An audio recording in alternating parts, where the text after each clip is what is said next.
Business on the programme. Delana is with us here on set. You're going to start off with a different sanctions threat to the one we talked about in the news from Washington. Indeed, Stuart. Good morning. The White House is considering imposing sanctions on Venezuela's vital oil sector in response to Sunday's election.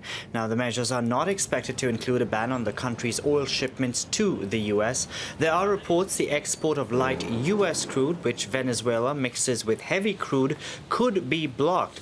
The threat of sanctions is having an impact on oil this Monday. We are seeing prices at their highest level since May. Brent crude up over 0.5%. WTI crude is trading at around nearly $50 at this hour. Now, some weaker than expected data was released out of China this Monday. The Purchasing Managers Index dipped to 51.4 for the month of July, down from last month's 51.7. The reading reinforces expectations that growth in China will cool in the coming months. An indication above 50 signals an expansion, while levels below signal a contraction. So has it had an impact on the markets at all, Delana? Well, to be quite honest, the weak data out of China and geopolitical tensions in the region have left Asian markets directionless this Monday. The Nikkei ended the session completely flat in negative territory, as you can see. The Shanghai Composite trading in the green at this hour. The Hang Seng over in Hong Kong up over 1%.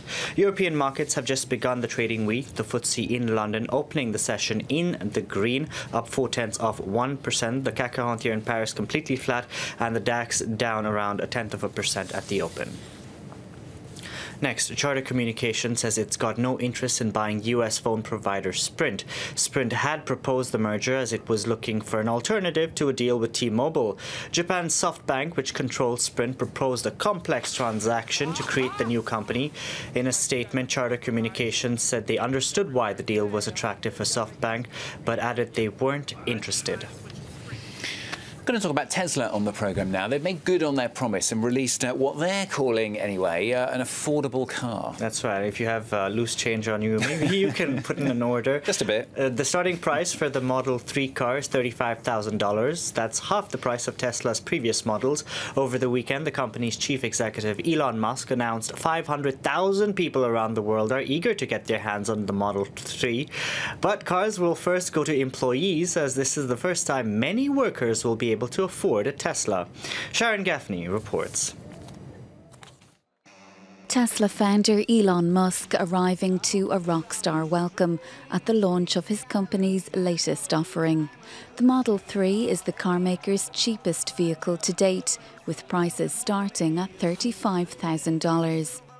Tesla's aiming to produce 5,000 cars a week initially, with this target increasing to 10,000 by the end of next year. But the company has been beset by persistent production delays with previous cars. In terms of production, the thing that's going to be the major challenge for us over the next 6 to 9 months is how do we build a huge number of cars? And frankly, we're going to be in production hell. Welcome. Tesla says the arrival of the Model 3 is a crucial step in its mission to speed the global transition to renewable energy. The car's battery will run for 350 kilometres before needing to be recharged. By the end of next year, there will be 3 times as many superchargers as there are today. Eventually, you'll be able to go anywhere on Earth. Tesla has rolled out the Model 3 to 30 of its customers, most of them employees. It says more than 500,000 buyers have already placed deposits. Selling 500,000 vehicles a year would see the carmaker outperform rivals like BMW and Lexus in the US.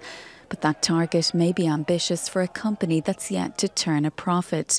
At $35,000, it may be less than half the price of other Tesla cars, but the Model 3 is more expensive than rivals the Nissan Leaf and Chevrolet Volt.